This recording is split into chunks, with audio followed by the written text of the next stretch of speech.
पार्थाय प्रतिबोधितां भगवतां नारायणेन स्वयं व्यासेन ग्रथितां पुराणमुनिना मध्ये महाभारतम् अद्वैतामृतवर्षिणीं भगवतीम् अष्टाध्यायीनीम्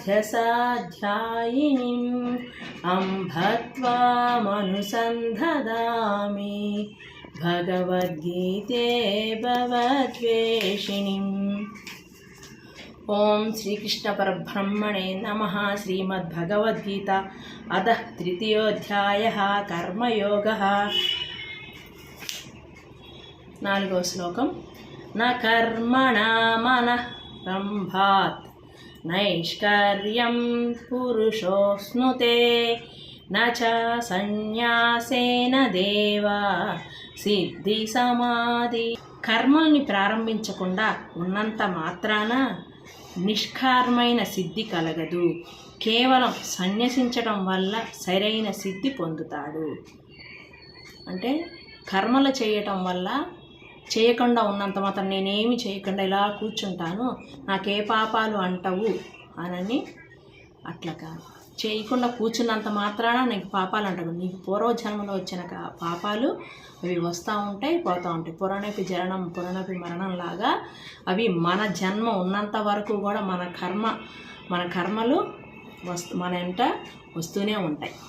అంటే ఏంటంటే మనము చేస్తున్నాము, ఈ పని చేస్తున్నాం, ఈ పని మనం చేయట్లేదని మన మనసుకు తీసుకొని ఇది ఉత్తమమైన కర్మ చెడు కర్మ అని నిర్ణయించుకొని ఉత్తమమైన కర్మాలని తేల్చుకొని ఆ కర్మను చేయటం వల్ల నేను ఇది సంపాదిస్తున్నాను, ఇది నేను సంపాదించట్లేదు, భగవంతుడు నాకు ఇచ్చింది, దీనివల్ల ఆయనకి నేనేదో పూర్వజన్మలో నేను చేసుకున్న ఉత్తమమైన కర్మల్లో ఏదో చేసుకుంటేనే ఈ సంపాదన నాకు వచ్చింది అనని ప్రతిదీ ఆయనకు అర్పించి నేను చేయట్లేదు అనని అనుకొని చేసిన సిద్ధే మనకి ఫలిస్తుంది అనని చూస్తున్నారు.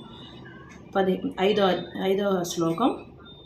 నహి కచ్చిక్షణమపి జాతు తిష్టత్య కర్మకృత్ కార్యతే హ్యవసః కర్మ సర్వ ప్రకృతి జయగృణాహే।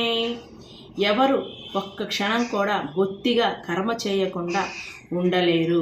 ప్రకృతి జన్యమైన గుణాల వల్ల యావత్తు కర్మ అవకాశం చేయబడుతూ ఉంటుంది. ఎవ్వరూ కూడా ఏ కర్మ చేయకుండా ఉండలేరు. నేనేం చేయకుండా ఇలా మునీశ్వరుల్లా కూర్చుంటాను అంటే ఏం చేయట్లేదని అర్థమా? ఏం చేయట్లేదు, ఇలానే కూర్చున్నావు అంటే నువ్వేం చేయట్లేదని అర్థమా? ఆలోచించండి. శ్వాస పీల్చుకుంటున్నాం, మనసు ఇక్కడ నుంచి మనం హైదరాబాద్ చార్మినార్ కనిపిస్తుంది, దాని పని అది చేస్తాం. ఇంకోటి ఆకలి, ఇక్కడ ఎంతసేపు కూర్చున్నా ఆకలి అవుతానే ఉంటుందిగా, ఆకలి కాకుండా ఉండదుగా. లోపల ఉన్న అగ్నిదేవుడు ఉంటాడు. అంటే లోపల మనకి ఆ అగ్నిదేవుడు ఉండబట్టే మనం తిన్నదంతా పదార్థం అంతా జీర్ణం అవ్వటానికి అగ్ని వాయు రూపంలో అవి మిక్స్ అయ్యి ఉంటాయి. అది పనిచేస్తుంది, మెదడు పనిచేస్తుంది, ఆవలిస్తాం, అది శరీర ధర్మము ఆవలిస్తూనే ఉంటుంది. ప్రతి ఒక్కటి కూడా నేను ఇక్కడ కూర్చున్న ఏమి పని చేయట్లేదు అని అంటే కాదు, అన్నీ తానంతట తాను అది జరిగిపోతానే ఉంటుంది. నువ్వు చెయ్యలేనంత మాత్రాన సృష్టి ఆగిపోదు, ప్రకృతి ఆగిపోదు. అంటే ఏంటి? మనలో ఉన్న చర్యలన్నీ వాయువు. అంటే వాయువు వదిలేస్తామా? ఆకలి అవుతుంది కదా, మాట్లాడేస్తాం, నాలక తడియారి పొంగల్ని దానితో తాని మనం లోపలికి గుటక వేస్తాం, ఆలోచిస్తాం, ప్రతి ఒక్కటి చేస్తూ ఉంటుంది. అది ప్రకృతి ధర్మం. అంటే మనల్ని సృష్టించాడు కాబట్టి భగవంతుడు ఇలా మనం ఏమి చేయట్లేదని కూర్చున్నా కానీ మన కర్మలు మనం చేసుకుంటానే ఉంటాం. వాటి ధర్మం అవి పాటిస్తూనే ఉంటాయి.